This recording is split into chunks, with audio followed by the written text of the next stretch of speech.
एहना सुंदर सिया के कोना कभी सड़लऊँ यो रघुवंश लाला।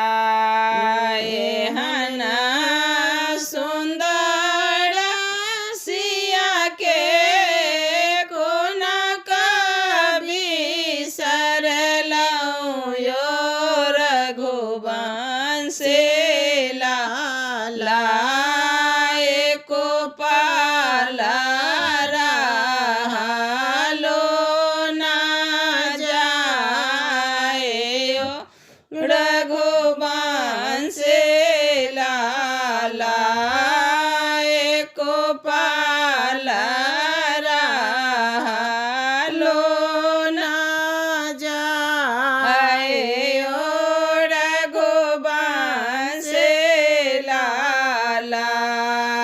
सबया भरना यहाँ प्रेम से पठैलऊँ यो रघुवंश लाला।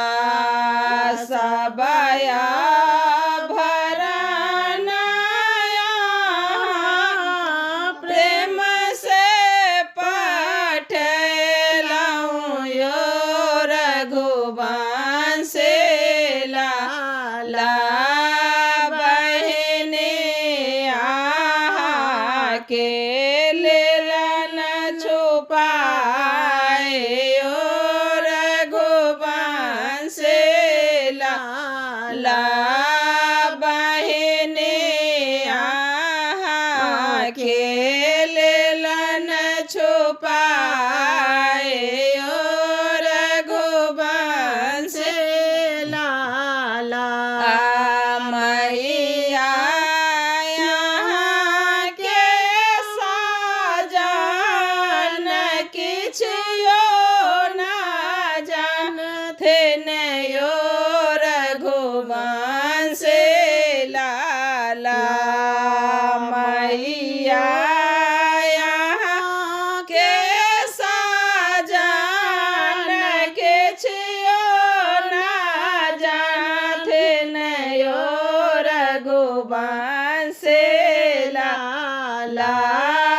बहने आहा के बरहर जाए ओ रघुवंश लाला। बहने आहा के बरहर जाए ओ रघुवंश लाला।